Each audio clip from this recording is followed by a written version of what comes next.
April 21, 1946. Naval Air Station at Tsuji, Japan. The morning sun broke cold and pale over the tarmac, casting long shadows across rows of silent aircraft. The war had ended 5 months prior, but the scent of aviation fuel still hung sharp in the winter air. In a makeshift briefing room, once used by the Imperial Japanese Navy Air Service, 42 former Zero pilots sat in rigid formation, their backs straight, hands folded precisely on their laps. Before them stood Lieutenant Commander Robert Hutchins of the United States Navy, holding not a weapon, but a technical manual bound in navy blue canvas. Outside, the rhythmic drone of American transport planes punctuated the silence. The sound was constant, methodical, overwhelming in its regularity. For men who had once ruled these skies with desperate fury, the demonstration of American air superiority was now measured not in combat victories, but in the relentless efficiency of peacetime operations. Hutchins opened the manual. The pages crackled in the quiet room. "Gentlemen," he began through a translator, "today we will discuss flight safety procedures as practiced by United States Naval Aviation." The Japanese pilots exchanged glances. Several shifted uncomfortably. They had anticipated lectures on surrender terms, perhaps interrogations about wartime tactics, maybe even tribunals. Instead, they received something entirely unexpected, a systematic explanation of how American pilots were taught not to die. The concept seemed almost incomprehensible. Throughout the Pacific War, the Imperial Japanese Navy had cultivated a philosophy of aviation that bordered on the spiritual. Flight was not merely a technical skill, it was a manifestation of Yamato Damashii, the spirit of ancient Japan. Pilots were told they flew not with machines but with their souls. The Zero fighter, that graceful and deadly instrument of early war dominance, had been designed with this philosophy embedded in its aluminum frame. It was light, maneuverable, capable of extraordinary range. It could outfly almost anything the Americans fielded in 1941 and 1942. But it achieved this performance through radical weight reduction. There was no armor plating protecting the pilot. The fuel tanks were not self-sealing. A single incendiary round could transform the aircraft into a fireball at 20,000 feet. This was not an oversight in design. It was a deliberate choice. The aircraft was built for maximum lethality, and the pilot's survival was considered secondary to the mission's success. American doctrine appeared to operate from an entirely different premise. Hutchins explained that United States Navy pilots underwent extensive training in emergency procedures before they ever engaged in combat operations. They practiced forced landings.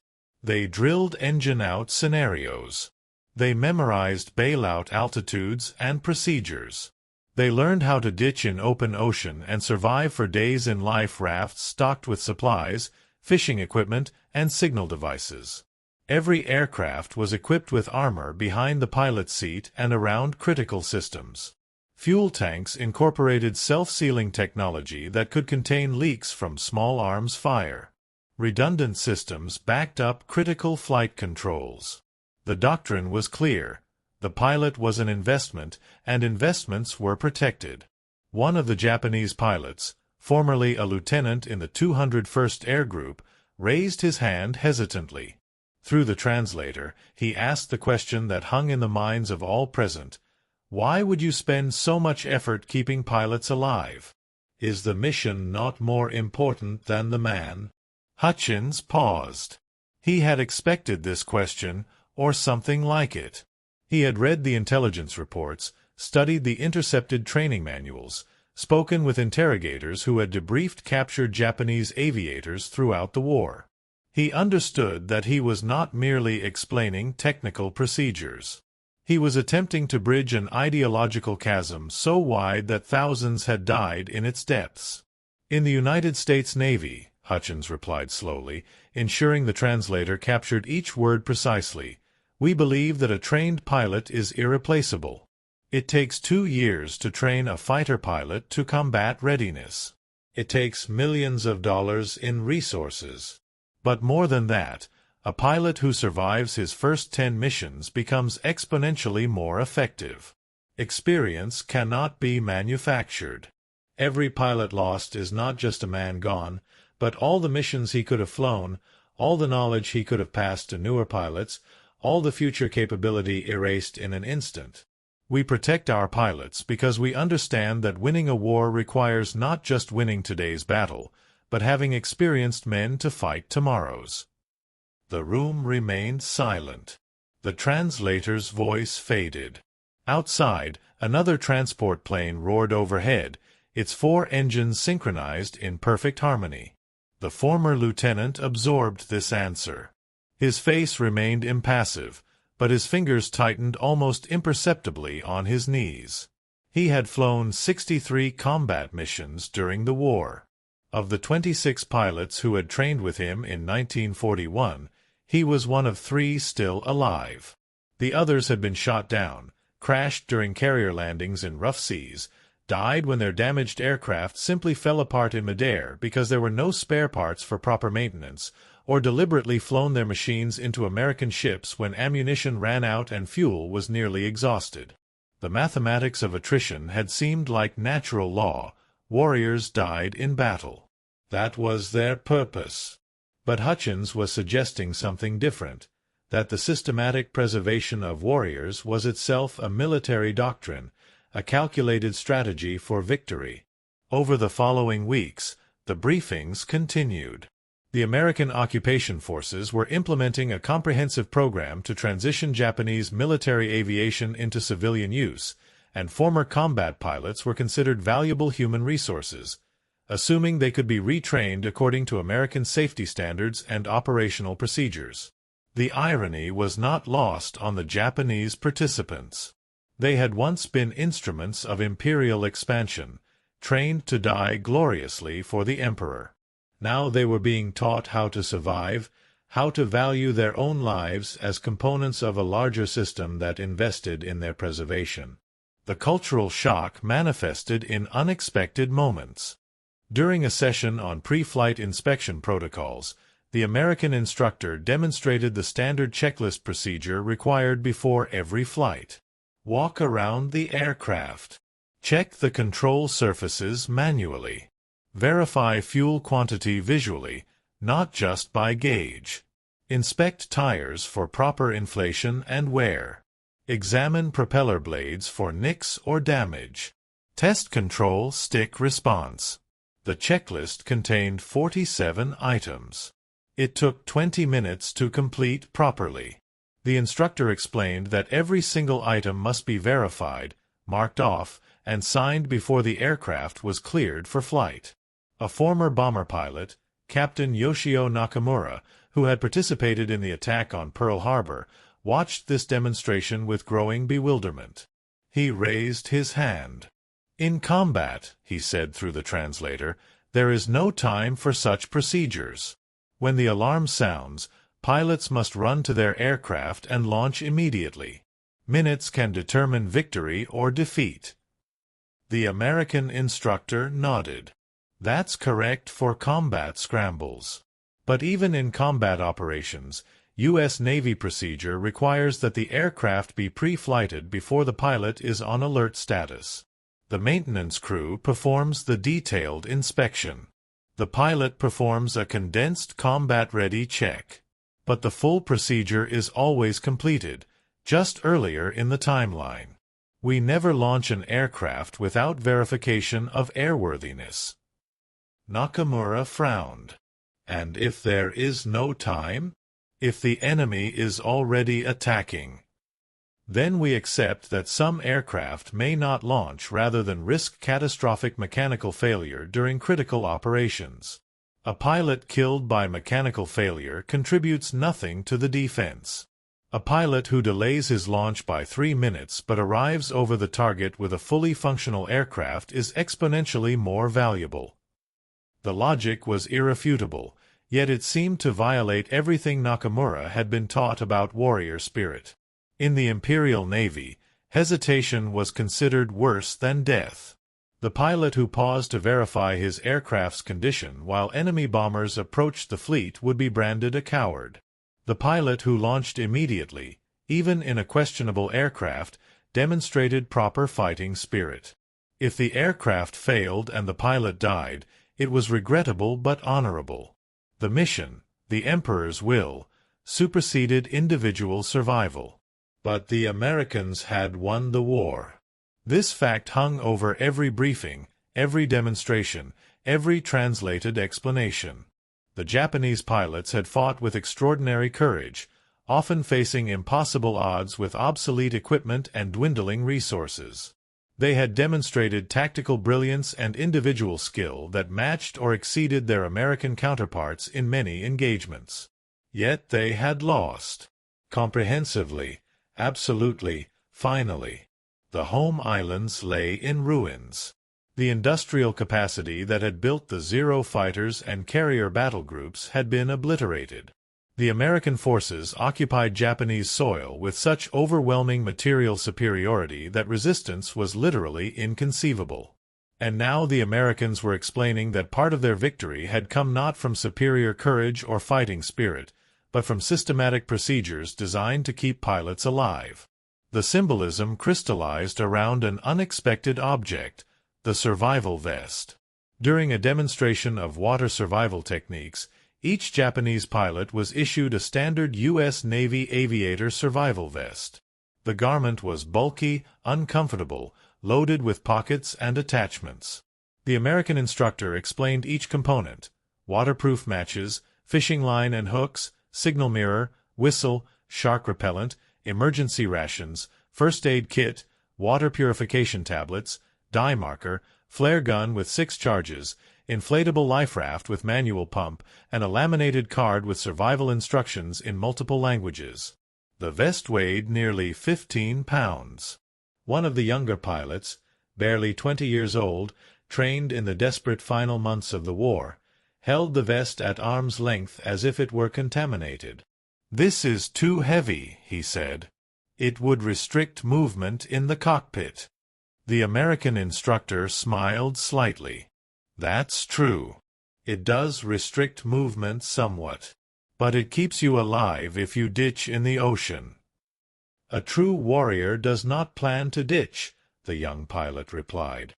"He plans to complete his mission." The instructor's smile faded. His expression became serious, almost sad. "Son, planning to die is not courage. It's waste.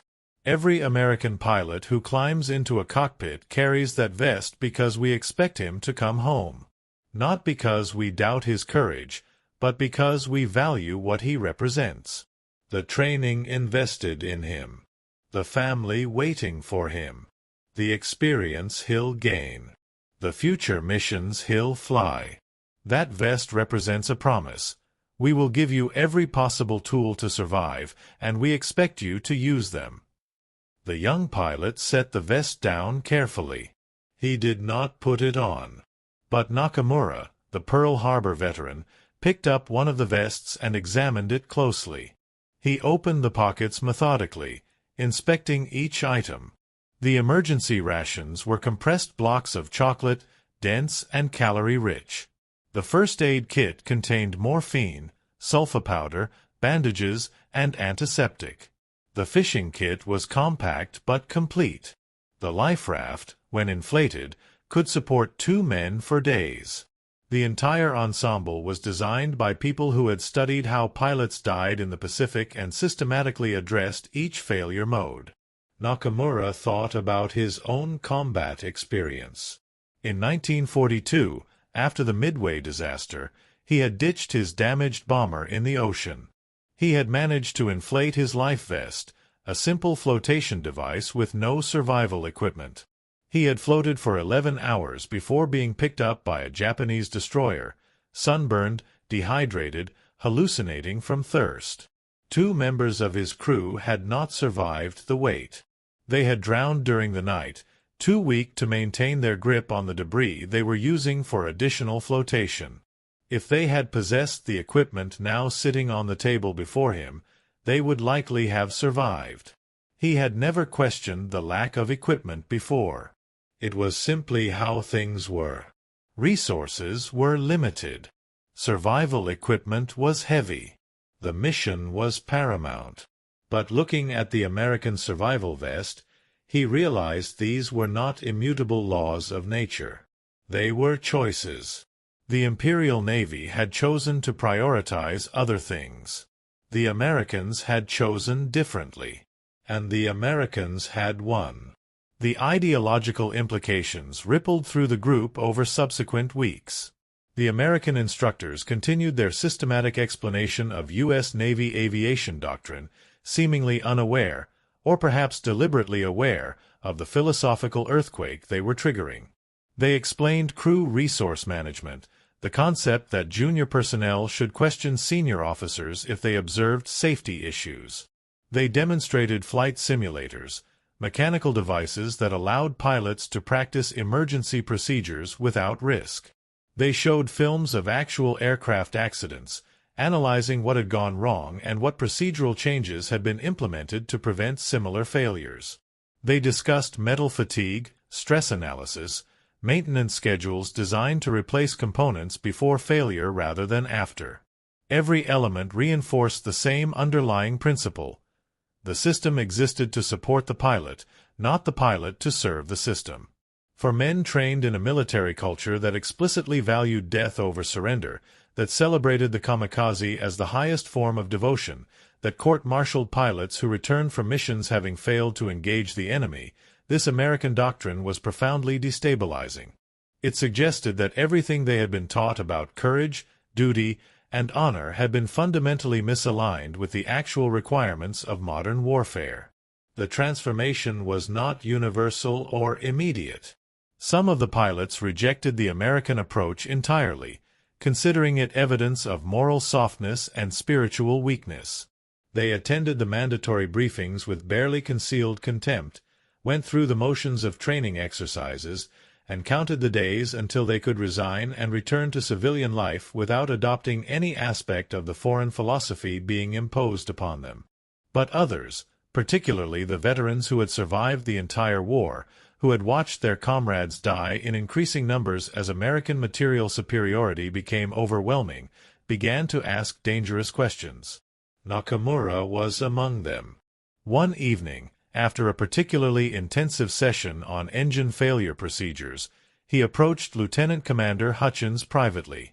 The American officer was packing his materials, preparing to return to the main occupation headquarters in Tokyo.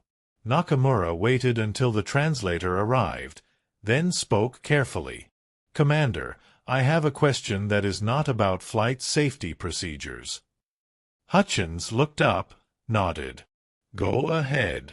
I have been trying to understand something. Your Navy builds aircraft with armor, self-sealing fuel tanks, redundant systems. You train pilots for 2 years. You give them survival equipment that weighs more than some of our aircraft's weapon systems. You teach them to value their own lives. And you tell us this made you stronger, more effective." "That's correct. But in our training, we were taught the opposite. That attachment to life made warriors weak.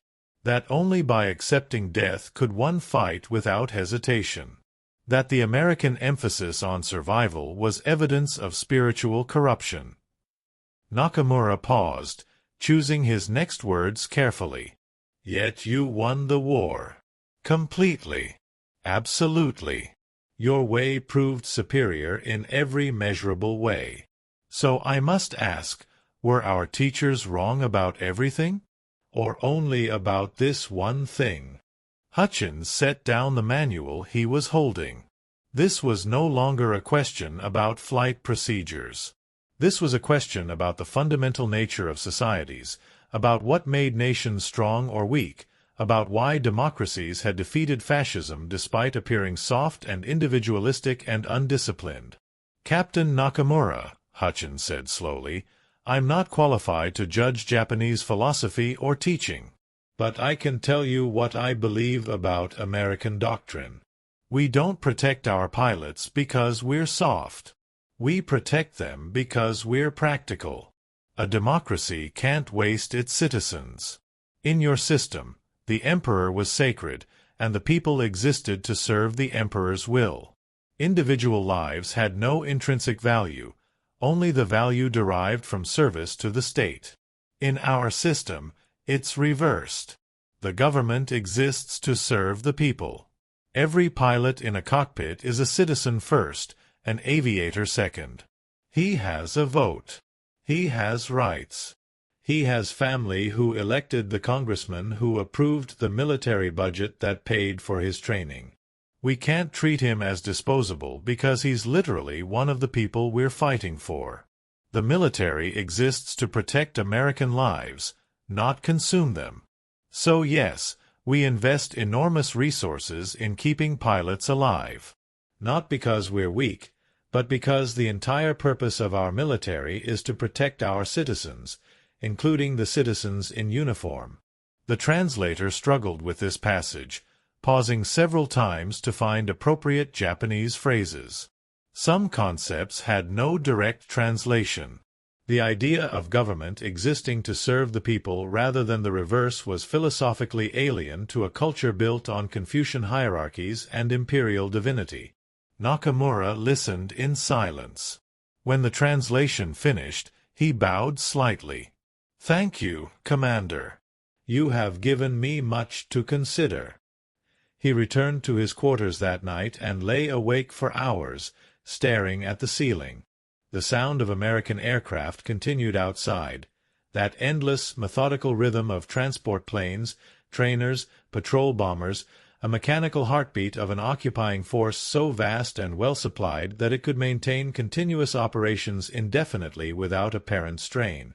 He thought about the war, about the battles he had flown, about the friends who had died, about the kamikaze pilots he had watched launch on one-way missions, their aircraft stripped of unnecessary weight to maximize the explosive payload, fuel loaded for precisely enough range to reach the target with no provision for return. He had thought them heroes at the time. Now he wondered if they had simply been victims of a philosophy that confused waste with sacrifice. The Americans had faced kamikaze attacks for months. They had watched suicide pilots crash into their ships, killing thousands of sailors, sinking dozens of vessels. It had been terrifying, demoralizing, seemingly unstoppable. Yet the Americans had not responded by creating their own suicide doctrine. They had responded by developing the proximity-fused anti-aircraft shell, by increasing the number of fighters on combat air patrol, by improving radar detection and coordination, by adding more anti-aircraft guns to their ships, by training damage control crews to better standards.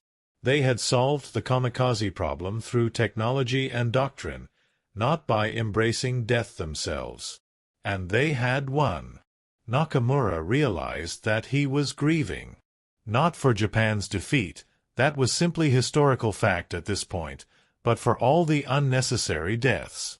For the pilots who had launched in aircraft they knew were mechanically unsound because fighting spirit was supposed to compensate for material deficiency. For the crews who had ditched in the ocean without survival equipment because resources had been allocated elsewhere. For the kamikaze volunteers who might have lived to see their children if someone had said, "No, human life has value beyond its utility as a weapon." The grief was mixed with anger, but the anger had no clear target. The emperor? The generals? The culture itself? Or perhaps simply the historical circumstances that had created a nation desperate enough to gamble everything on a war it could not sustain, then double down with increasingly suicidal tactics when the gamble failed? The Americans seemed to feel none of this ambiguity. Hutchins and the other instructors moved through their duties with professional competence, neither gloating over victory nor showing particular sympathy for the defeated. They treated the Japanese pilots as students who needed training, nothing more. There was no moral condemnation in their teaching, but neither was there any accommodation of the ideology that had led to so much death. They simply presented American doctrine as correct, not because America was inherently superior, but because the doctrine worked. It produced more effective pilots, more successful missions, more victories. The proof was self-evident in the outcome of the war. This pragmatism was perhaps more devastating than open condemnation would have been. It suggested that the entire philosophical framework of Japanese militarism had been evaluated by history and found wanting. Not evil, necessarily. Not morally condemned. Simply ineffective. Like a mathematical proof that reached the wrong conclusion, or an engineering design that failed under stress. The American message was clear: your way resulted in defeat. Here is a way that results in victory. The choice going forward is obvious.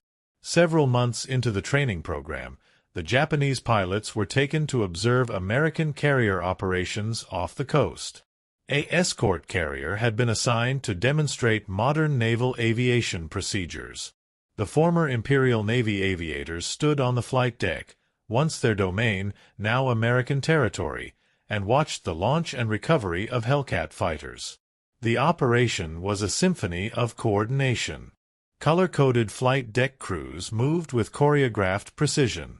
The air boss directed operations from the island superstructure using hand signals and radio communication.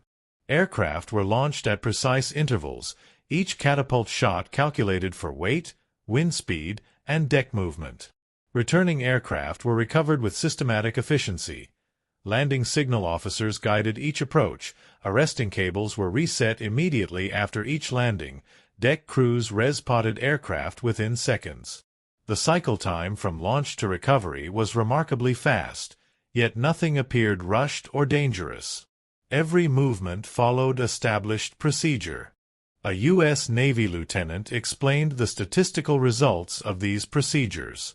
Carrier aviation had begun the war with accident rates that made it one of the most dangerous occupations in the military.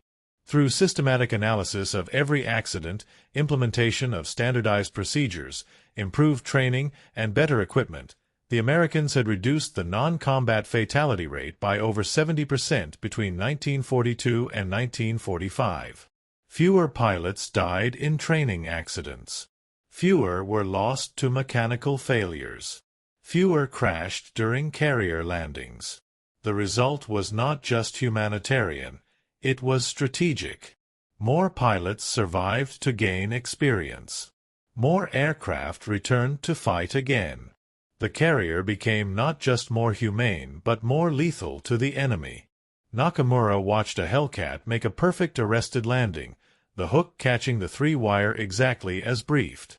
The pilot climbed out casually, waved to the deck crew, and walked toward the ready room. There was no ceremony, no drama. It was simply professional competence, repeated dozens of times per day, day after day, on carriers across the Pacific Fleet.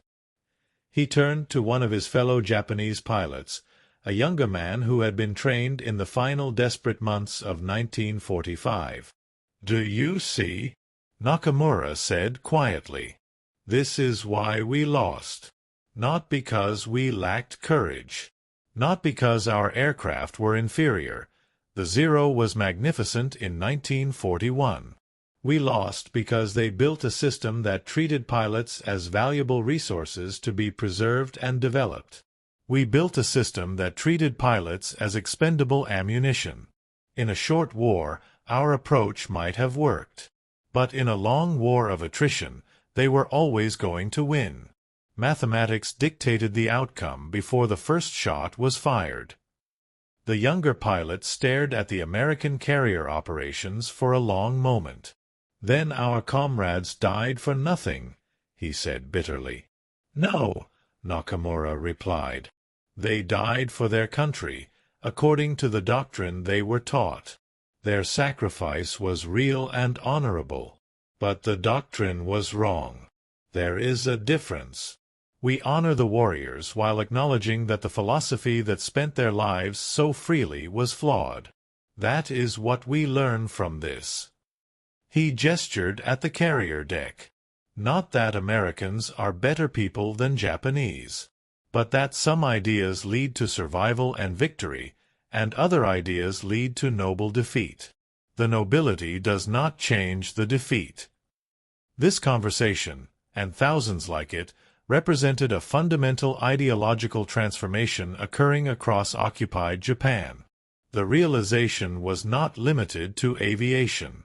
In every aspect of military culture, similar revelations were unfolding. American infantry doctrine emphasized combined arms coordination, artillery support, and tactical withdrawal when necessary. Japanese doctrine had emphasized infantry charges and holding positions to the death. American logistics prioritized supply chain redundancy and overwhelming material abundance. Japanese logistics had operated on minimal margins that collapsed under pressure. American training produced soldiers capable of initiative and independent action. Japanese training produced soldiers who waited for orders and preferred death to surrender. In every case, the American approach appeared less ideologically pure, less spiritually elevated, less romantic. It was pragmatic, material, calculating. It treated warfare as a problem to be solved through systematic application of resources and doctrine rather than as a test of national spirit. And in every case, it had been more effective. The implications extended far beyond military doctrine. If practical materialism defeated spiritual ideology in warfare, what did that suggest about the two systems more broadly? If American democracy, with its messy politics and individualistic culture and commercial values, had crushed Japanese fascism, with its ancient traditions and collective discipline and spiritual purity, what did that indicate about which system was actually stronger? These questions had no comfortable answers for men who had spent their lives serving an emperor proclaimed to be divine, fighting for an ideology that claimed spiritual superiority over Western materialism. The defeat suggested that perhaps the materialism was not weakness but strength. That perhaps individual liberty produced more capable societies than collective obligation. That perhaps democracy was not decadent corruption but a more efficient form of social organization. The Americans never made these arguments explicitly. They simply continued teaching flight safety procedures, carrier operations, maintenance protocols, and survival techniques. The philosophical implications were left for the Japanese pilots to discover themselves, which made the lessons more powerful. This was not foreign propaganda being imposed by conquerors. This was realization dawning through direct observation of functional superiority. By late 1946, many of the former Imperial Navy pilots had been certified as safe for civilian aviation operations under American-supervised protocols. Several were hired by Japanese commercial airlines being rebuilt with American equipment and American standards.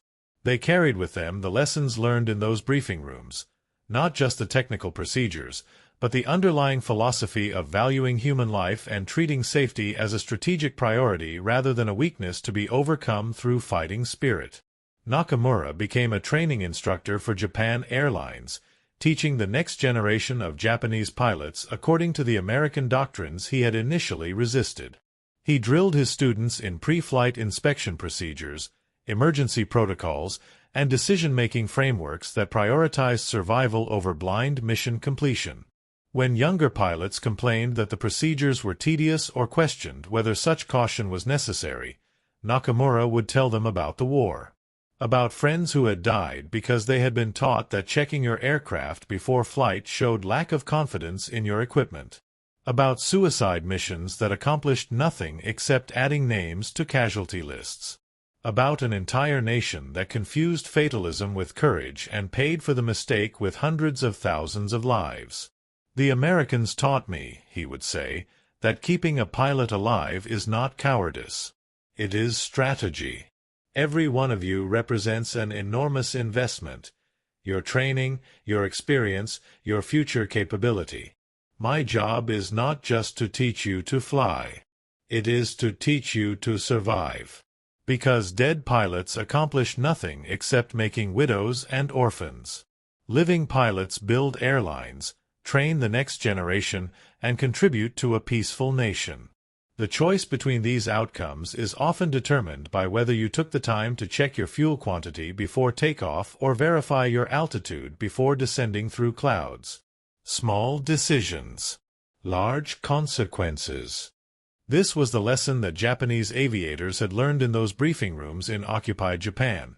That American power derived not from superior warrior spirit or ancient tradition or national mythology, but from systematic processes that valued human capital and invested in its preservation. The survival vest, with its 15 pounds of emergency equipment, symbolized an entire philosophy of governance. Every item in those pockets represented a calculation that the pilot's life was worth saving, that the resources spent on preservation would be repaid through future productivity, that individuals had value beyond their immediate utility to the state. It was a quintessentially democratic idea, though the Americans rarely described it in those terms. In a society where government existed to serve the people in uniform remained citizens whose lives mattered. They were not disposable tools of national policy, but rather individuals whose preservation was itself a policy objective. The military existed to protect American lives, including the lives of Americans in the military. The logic was circular but powerful. It created institutional incentives to develop safety procedures, survival equipment, and tactical doctrines that maximized the likelihood that individual warriors would survive their service and return home. The Imperial Japanese system had operated from opposite premises. The emperor was sacred, the people existed to serve the emperor, the military embodied the emperor's will. Therefore, individuals in uniform achieved their highest purpose through sacrifice in the emperor's service. Death in battle was not tragedy but apotheosis. The logic was spiritually elegant but strategically catastrophic. It created institutional incentives to glorify suicide, to romanticize death, to treat survival instinct as weakness to be overcome. Pilots were trained to crash their planes into enemy ships. Soldiers were ordered to defend positions until annihilated rather than retreat to fight another day. Sailors went down with their ships rather than abandon sinking vessels. The entire system celebrated beautiful death over practical victory. Against an opponent willing to embrace endless attrition, this philosophy might have worked. But against an opponent who responded to casualties by improving safety equipment, revising tactical doctrine, and building more ships than Japan could possibly sink, the philosophy was doomed from the beginning. The Zero fighter, that elegant instrument of early war dominance, perfectly embodied the contradiction. It was a magnificent aircraft, fast, maneuverable, long-ranged, beautiful in form and function. But it was also a death trap. The lack of armor and self-sealing tanks meant that American pilots quickly learned they could defeat Zeros through tactics that emphasized diving attacks and quick escapes. The Wildcat was slower and less maneuverable than the Zero, but it could absorb damage and keep flying. The Hellcat was specifically designed to counter the Zero's advantages while maximizing pilot survivability. By 1944, the kill ratio had reversed entirely. American pilots were shooting down Zeros at ratios of 10-1, not because American pilots were braver or more skilled, but because American aircraft and doctrine treated the pilot's survival as a design priority. The Japanese could not respond effectively. Their industrial capacity was already strained. They could not afford to add hundreds of pounds of armor to their fighters. They could not develop self-sealing fuel tank technology quickly enough. And even if they could have, the doctrinal commitment to lightweight, high-performance aircraft made by spiritual warriors would have resisted such changes as evidence of corrupting Western influence. The ideology prevented the adaptation that might have extended the war or at least reduced the casualty imbalance. So they lost. Comprehensively. And then they sat in briefing rooms at Atsugi Naval Air Station while American instructors explained, in careful detail, exactly why they had lost and what they needed to do differently to avoid losing in the future. The generosity inherent in this education was itself revealing. The Americans could have simply occupied Japan, dismantled its military entirely, and forbidden any continuation of aviation development.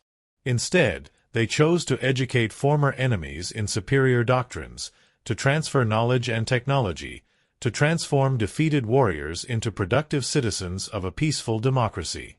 This approach was entirely consistent with the philosophy behind the survival vest.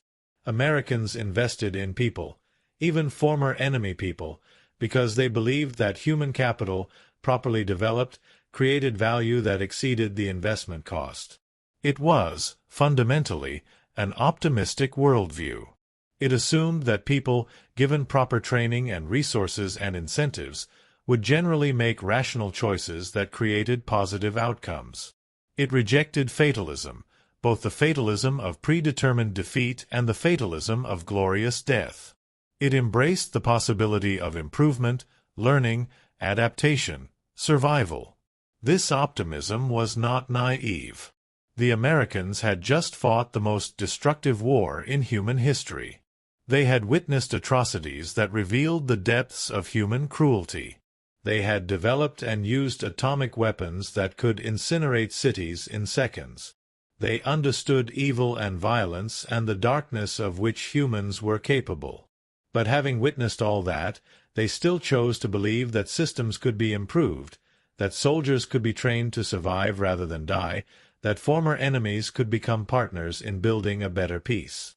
The survival vest embodied this philosophy. It said, "We expect you to survive, so here are the tools you need." The briefings at Atsugi embodied this philosophy.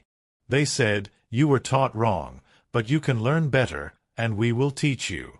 Decades later, when Japanese aviation had become among the safest in the world, when Japanese airlines operated with accident rates lower than most Western competitors, when former Zero pilots had trained generations of civilian aviators in systematic safety procedures, the impact of those post-war lessons remained visible.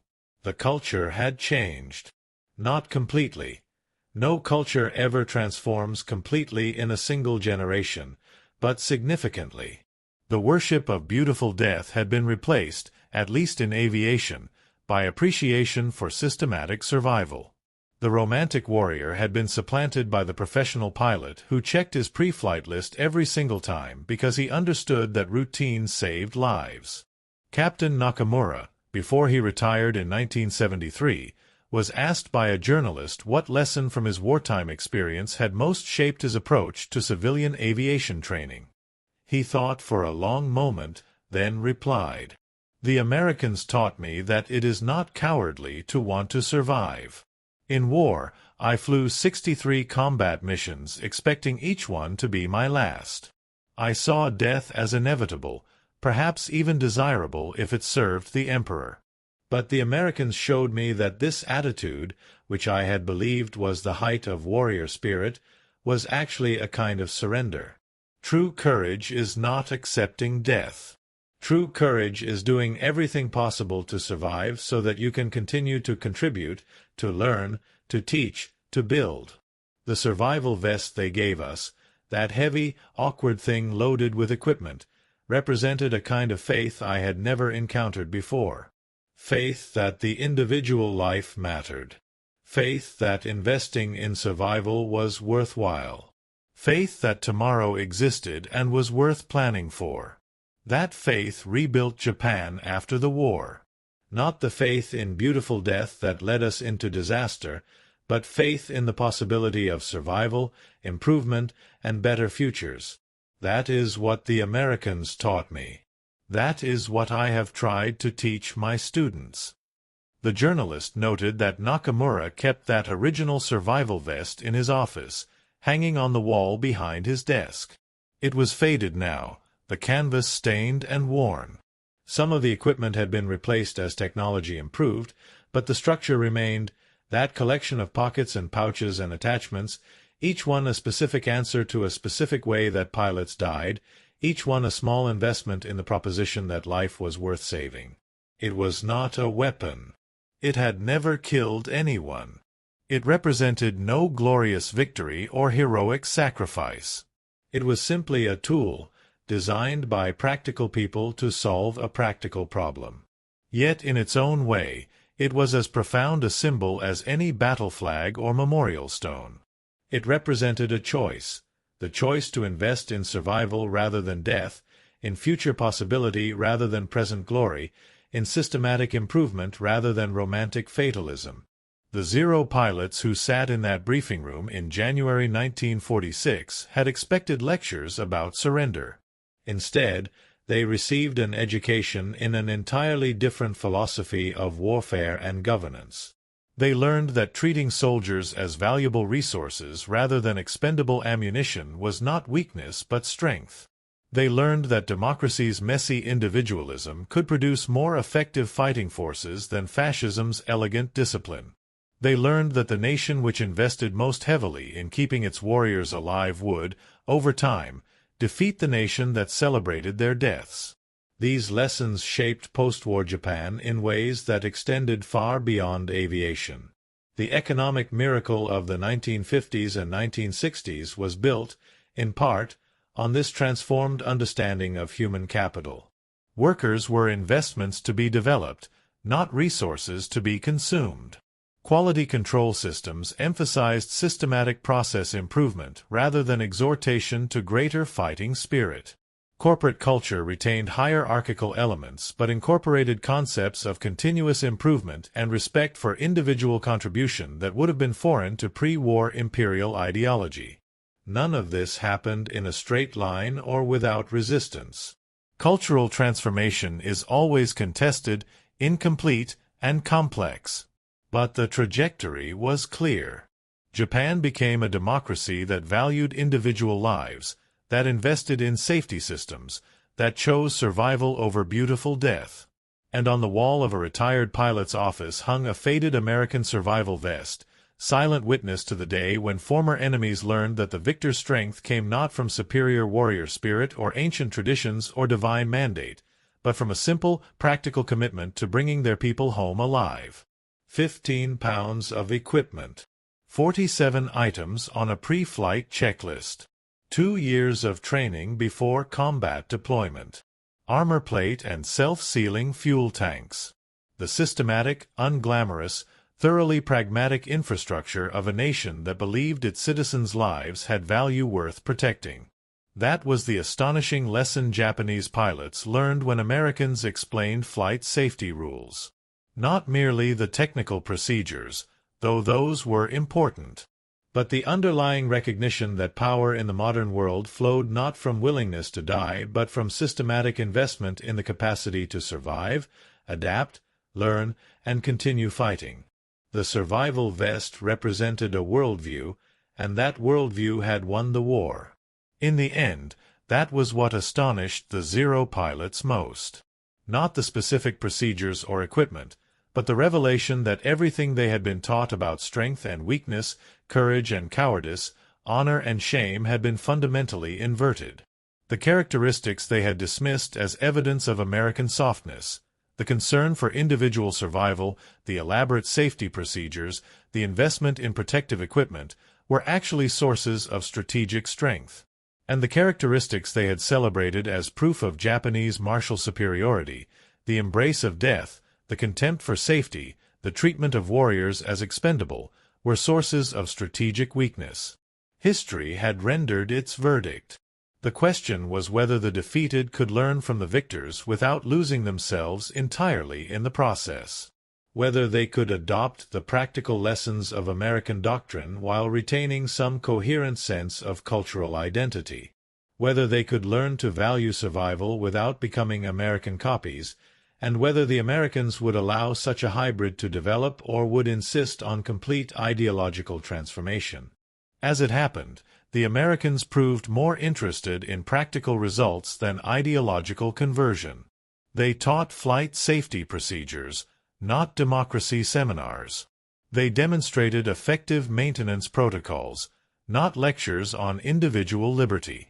They let the philosophical implications emerge organically from the technical training, trusting that rational people, observing what worked and what didn't, would draw their own conclusions. This restraint was itself a form of respect. It acknowledged that Japanese pilots were intelligent enough to understand the implications of what they were learning without having those implications spelled out in patronizing detail. It treated former enemies as future colleagues who needed training, not children who needed indoctrination. The approach worked. Within a generation, Japanese aviation had adopted American safety standards while retaining distinctly Japanese characteristics of discipline and precision. The result was not cultural erasure but cultural evolution, taking what worked from one system and integrating it with what remained valuable from another. The survival vest hung on the wall, a reminder of the day when war's lessons were translated into peace's possibilities. When warriors learned that surviving to fight again was wiser than dying beautifully once. When a defeated nation discovered that its conqueror's strength came not from better warriors but from better systems for keeping warriors alive. That was January 17, 1946. The day the paradigm shifted. The day the future began, carried in the pockets of a 15-pound vest designed by people who believed that tomorrow was worth planning for, that individuals were worth saving, and that true strength lay not in the willingness to sacrifice everything, but in the wisdom to preserve what mattered most. The engines droned overhead, mechanical and constant, the sound of a new world being born from the ruins of the old.